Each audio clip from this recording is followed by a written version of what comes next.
welcome to a new exciting episode of Sunny Side Up. In our latest adventure, I had the pleasure of visiting the enchanting city of Lucknow, where I had the privilege of meeting an extraordinary senior couple in their exquisite home. This remarkable duo celebrated their 54th wedding anniversary this year. I would like to extend my heartfelt gratitude to Mr and Mrs Pant for their gracious hospitality and a warm welcome. Having heard countless tales of their genuine kindness, it was truly an honor to experience it firsthand. I am especially grateful to them for treating me like a royalty as they served me tea in those magnificent cups which once graced the hands of aristocrats and viceroys of the bygone era. It was truly an unforgettable experience. Join me in this episode as we delve deep into this couple's life journey and uncover the secrets of their enduring partnership. Get ready to be inspired by their wisdom, laughter, profound insights that have carried them through 5 decades of marital bliss. So sit back, relax, and prepare to be captivated by Mr and Mrs Pant's 54 years journey of love and togetherness. Welcome to Sunny Side Up.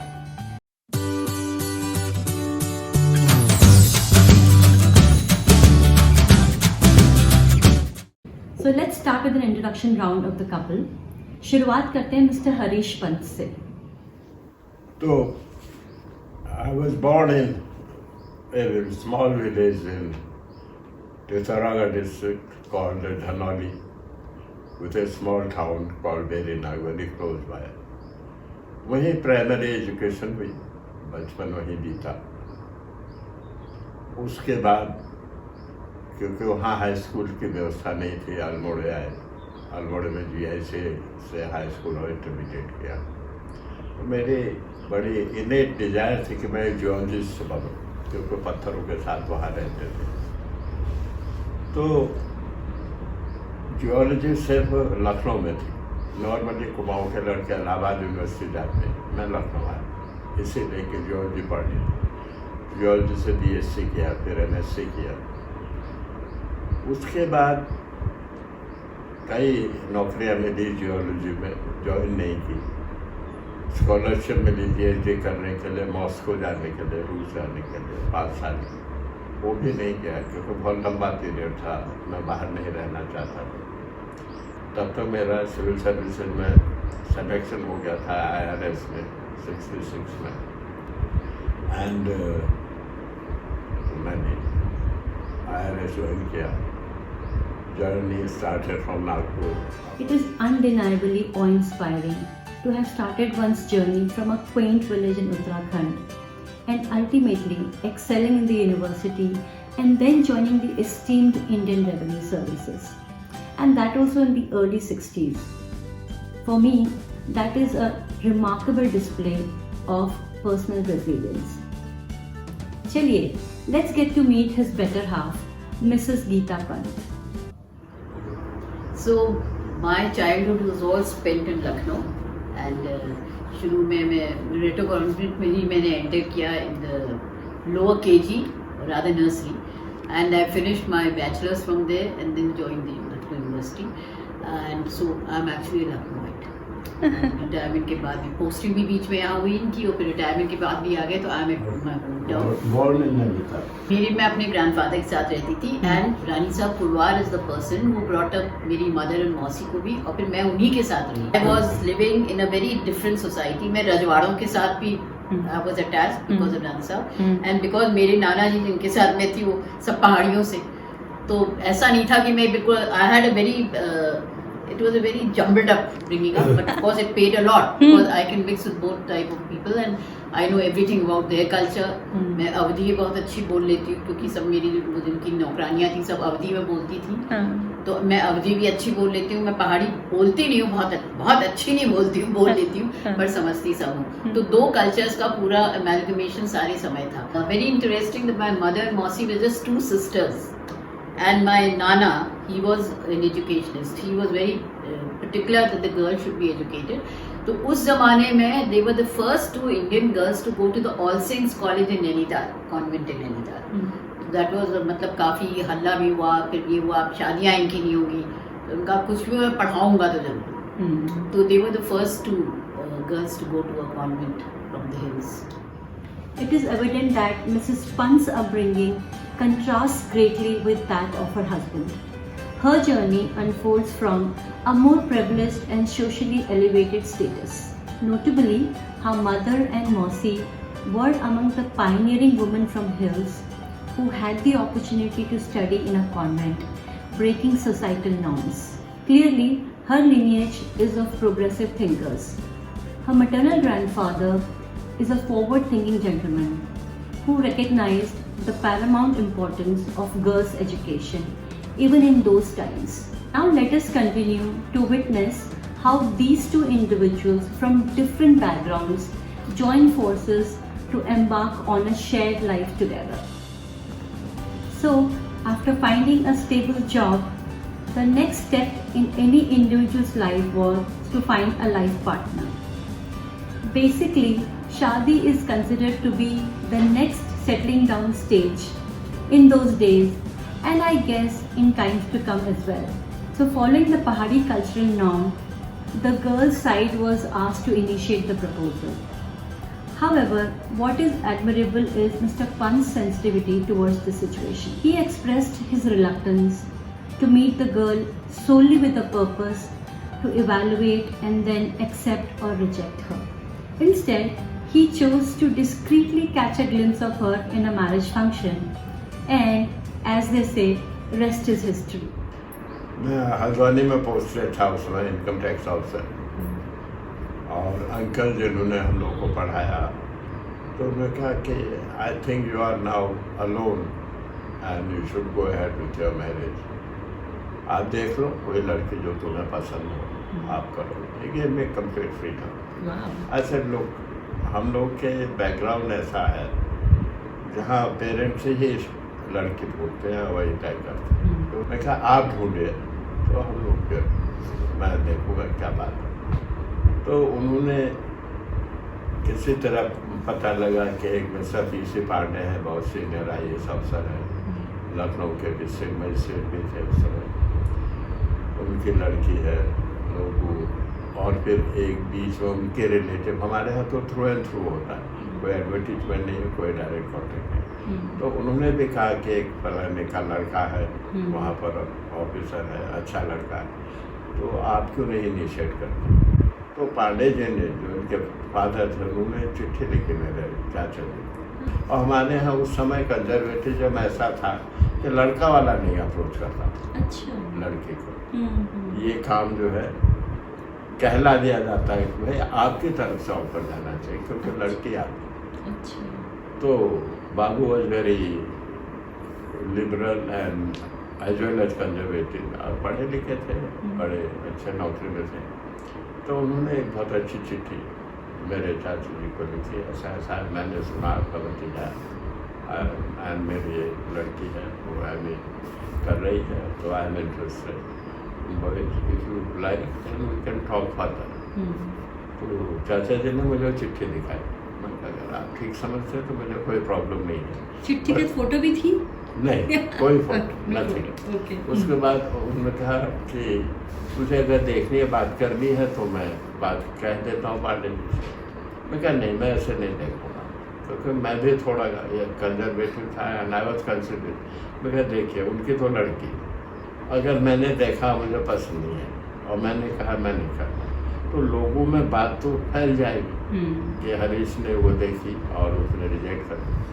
तो ये उस लड़के के लिए बहुत बड़ा disadvantage होगा future में। लोग ये ढूंढते फिरेंगे कि नो क्यों किया। मैं कहिए मैं नहीं करूँ, कल मेरी भी लड़की होगी तो कोई ये करेगा तो अच्छा नहीं लगता। मैं कहा मैं अपने ढंग से डिस्क्रिप्टली देखूँ। लखनऊ में एक हमारे बैचमेट की शादी थी, तब वो भी एक फाइनेंस सेक्रेटरी के लड़के से शादी कर रहा था, तो उसने मुझे इनवाइट किया। मैं कहा ठीक है, ये अपॉर्चुनिटी ठीक है, क्योंकि उसमें मुझे मालूम था ये लोग भी आए। तो मैं उस शादी में गया तो मैंने हमें तो कोई शादी अटेंड करने तो ऐसे गया नहीं था। मेरा फोकस तो था कि भाई पांडेज के लड़की अगर आई हो तो मुझे बता देना। तो I very distinctly asked a few guys कि उनका कौन है उनके लड़के, and he was famous when he was district magistrate here. तो उन्होंने कहा दूर से उन्होंने मुझे दिखा।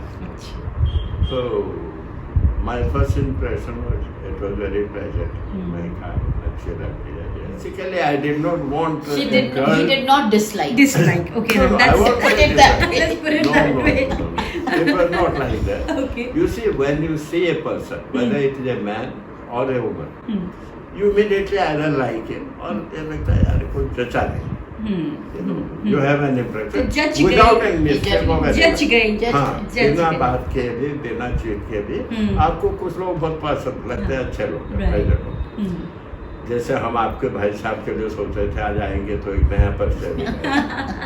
तो और यह आपको लगता है यार मजा आया, आपको सही नहीं लगता, ऐसे करके इम्प्रेशन होता है। ये वाइब्स होती है। तो मेरी इससे कोई बात नहीं। और मैं इसके पास से एक बार गुजरा जिसको मेजर के आउट ऑल सीजन क्या ये अपना बात करने में लगी थी और शायद इसे पता भी नहीं था। तो मुझे ठीक लगा कि न थे और बाकी सब चीज़ें ठीक थी। ब्राह्मण थे ये, अच्छे कुलीन ब्राह्मण थे, अच्छी जगह में, और उम्मीद ये थी कि अच्छे घर से तो रूलिंग भी अच्छी होगी। थोड़ा सा टेंशन ये था कि वो कोई ज़्यादा नहीं था। मैंने कहा she may not be very comfortable in a house because there is difference in social as well as financial status. Finance को देखिए बनाते बिगाड़ते हैं घर की वाइफ, कभी मर्द नहीं बिगाड़ते। क्यों? मर्द तो उसी खून का और उन्हीं उसी के भाई उसे साथ ही खेले पड़े बड़े, लेकिन जो बाहर से लड़के आ गई उसको बेचारे को एडजस्ट करना पड़ता। ऐसे है to make lot of sacrifice. तो आप इतना कुछ ऑलरेडी सोच रहे थे while you looking for a जी हाँ, वाइफ? अब मैं इसलिए सोच रहा था कि मेरे फादर जब मैं बीएससी में था तब डेथ हो गई। मदर की जब मैं पैदा हुआ उसके 2 साल बाद डेथ हो गई। तो मैं I was discharging role of a already father type person. जो मेरे से छोटे 2 भाई सगे थे, 2 भाई मेरे ताऊजी के थे, जॉइंट फैमिली थे। मैं पढ़ा रहा था, उनको देखभाल करा, उनके एजुकेशन चिंता मुझे थी, उनके नौकरी की चिंता मुझे थी। मैंने सबको हेल्प किया नौकरी में, उनको फिर उनकी शादियाँ के सब अपने पास सब कुछ तो किया जो फादर करता। तो I was already discharging that role when I was thinking about their family. तो मिस्टर पंत ने तो लड़की देख ली और सेलेक्ट भी कर ली और ये भी सोचने लगे कि क्या ये लड़की हमारी फैमिली में एडजस्ट कर पाएगी या नहीं। Let's move over to Mrs Pant and find out if she has any inkling that she is being judged evaluated for a marriage proposal. मैं तो मास्टर्स के बाद मेरे जो प्रोफेसर थे वो बोले तुम मेरे साथ मैं तुम पीएचडी कर लो। मैंने कहा ठीक है। Doctor mister point history department Lucknow university. तो मैंने एक दिन ऐसे अपने फादर से कहा कि वो डॉक्टर मिस किशोर कह रहे थे पीएचडी कर लो। तो बाबू ने कहा ऐसा पीएचडी अगर बात करना अपना रिसर्च वगैरह हम तुम्हारे लिए सर्च कर रहे हैं। I knew there was no point in arguing, like अब अगर next generation my daughter can argue, पर उस वक्त तो सवाल ही नहीं था आर्ग्यू करने का। I was also not that time and I knew background ही वैसा था। तो मैंने कहा ठीक हुई, अब होगी सर्च। तो ये हुआ कि तुम देखना चाहती हो। मैंने कहा मैं क्या करूँगी देख या तो घूमने दो साथ में या बातें करने तो वो होगा नहीं। तो I am not you see and do whatever you like. So I didn't see you. Oh okay. I left it to my parents. Those were indeed different times when parents played a significant role in finding and arranging marriages for their children. And children also left it to their wisdom and judgment to keep the best interest in their heart. It might sound quite unbelievable in today's context, where individuals often have more freedom to choose their life partners. So let's check from Mrs. Pant, how was her arranged marriage experience? मेरा experience तो ऐसा था, I think I was made for his family because my mother was doing the same. वो उस जमाने की convent की पढ़ी, उस जमाने में मास्टर्स, और उन्होंने पीएचडी ज्वाइन कर ली थी इलाहाबाद यूनिवर्सिटी में। गोविंद वल्लभ पंत जी ने तो मेरे ग्रैंडफादर से रिलेटेड ऑल्सो कि तू अपनी लड़की को मेरे पास दे काम करने के लिए, you know sort of his private. तो ही सेड मैं तो इसकी शादी करूंगा। तो ईजा की तो आधी पीएचडी में ही शादी हो गई थी। So I knew all that story. फिर मेरे घर में भी मेरी इतनी बुआएं थी, चाचा, it was sort of a joint family because my father was the son who had done very well. Right. So obviously everyone looked up to him. मैं अपने घर में ही देखती थी, कभी कोई आके रह रहा है, कभी कोई जा रहा है, कभी किसी शादी में कुछ दिया जा रहा है। He had no money to buy jewelry and all to marry. So my mother, she had a lot of jewelry because there were only 2 daughters of my nana was a very well placed person in the hills. And then run साहब की वजह से bringing up वहाँ थी, तो उनका भी था contribution. तो I knew कि उन्होंने अपनी सब अपनी ही चीजों से, तो I had that bringing up, you know, because it's you don't realize, but these things always get resisted. You know, you're brought up that way, Yeah. without being told कि तुम्हें करना ना, पड़ता है। हाँ। So I think मेरी bringing up इसीलिए हुई थी इस family की, but the family was really good. I mean, you feel like doing things for people who also care for you. Right. Yeah. So I never, not that I did anything. आपको सभी अच्छे हैं, everyone is well placed. But yes, his house was the house for the whole family. Right. It's the 1970s now. The Pants, a loving couple, are now embracing the joys and challenges of a married life. With passage of time, their family has also grown, and now they are blessed with 3 beautiful children. The children are being showered with affection and indulgence by their maternal grandparents, leading the Pants to contemplate and take a difficult decision for the sake of their children's future. They realize the importance of providing a solid foundation to their children for their personal growth, self-reliance and independence. With open hearts and thoughtful consideration, they decide to send their 2 boys to hostel. आइए सुनते हैं ये कहानी mister Pant की जुबानी। She had to spend the time live alone and take care of 3 children, which was not a very easy thing. But the Rani Sahaba who brought her up, she provided a good support, family support. उन्होंने अपने maid servant जो बचपन में जिन्होंने इसे पाला, वो उन्होंने मेरे बच्चों के लिए दी। तो वो आई हमारे साथ रहती थी। She help her to bring दो चिल्ड्रन। और शाम को वो कैसरबाग में रानी साहब रहती थी, मैं अजयगंज में रहता था, तो उनके पास चले जाते थे। तो have a liberty of A grand mother. उनके यहाँ तो थी नहीं ग्रैंड मदर, तो वही ग्रैंड मदर हुई। तो they had be good fun. तो फिर मैंने रियलाइज किया कि they are being looked after too much and pampered, because this is not good for their future. And I discuss it with her. बिकॉज देखो भाई, मैं तो सरकारी नौकर, मेरे लिमिटेड रिसोर्सेज हैं जो है तनख्वाह, मेरी सैलरी। मेरे पास इतना पैसा नहीं कि मैं जिस तरह से बच्चे वहाँ जाके खिलाए पिलाए जाते हैं, मिठाई है। अब वो गोभी जो कॉलीफ्लावर है उसको भी वो नहीं खाता था, उसको ऊपर का बुरादा जैसा निकालना पड़ता, उसमें मटन है। और उसको गाजर का हलवा उन दिनों चाहिए होता था जब गाजर नहीं थी, तो वो ढूंढे जाते थे सारे लोग, नौकर जा रहे, तो फिर चौक में जाकर गाजर का हलवा लाया जाए। तो अब ऐसे सरकारी नौकर के अगर बच्चे ऊपर आएंगे तो वो they will not be groomed for the tough future. मैंने बात कर कहा इनको भाई हॉस्टल भेजो, जब तक ये लखनऊ रहेंगे नहीं पॉसिबल। तो मैं नैनीताल गए, हम दोनों लोग वहाँ जाके पता किया कि सेंट जोसेफ में और शेरूड में कौन से स्कूल में अच्छी पढ़ाई होती है। शेरूड और वेरी माउंट फोर्ट करके वहाँ पर प्रिंसिपल थे। तो I met him, I said मैं अपने बच्चों को आप यहाँ करूँगा, Mr Pant you may be whatever but we will take the test. मैंने कहा agree, I don't want a non meritorious one. तो उसने टेस्ट लिया, दोनों अच्छे थे, दोनों पास हुए, उसने एडमिट कर लिया दोनों। अब इमेजिन दिस यंगर चाइल्ड, और उसको 7 साल के बच्चे को उठा करके हॉस्टल में जाना। तो there are lot of sort of heartburning between us and Rani Sahib. Because वो तो for her they were the substitute for Geeta my wife. True. बच्चे तो इसको उन्होंने उचित स्टेज में देखा था. तो we are snatching that privilege from her. तो शी डिडंट लाइक इट. और उन्होंने कहा, मैं कहा नहीं, इनके भविष्य का हम लोग, आप लोग तो चले जाएंगे, इनका क्या? They cannot be brought up like this as you are kids. There will be fight. This is where we take a pause in our conversation with this lovely couple. It is evident that they have found a harmonious balance despite their diverse backgrounds and are leading a fulfilling life together.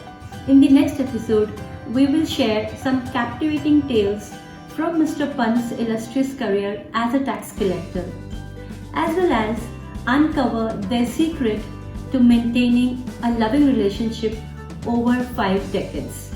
Join me next Sunday for part 2 of this captivating love story. Until then, look up at Sunny Side Up.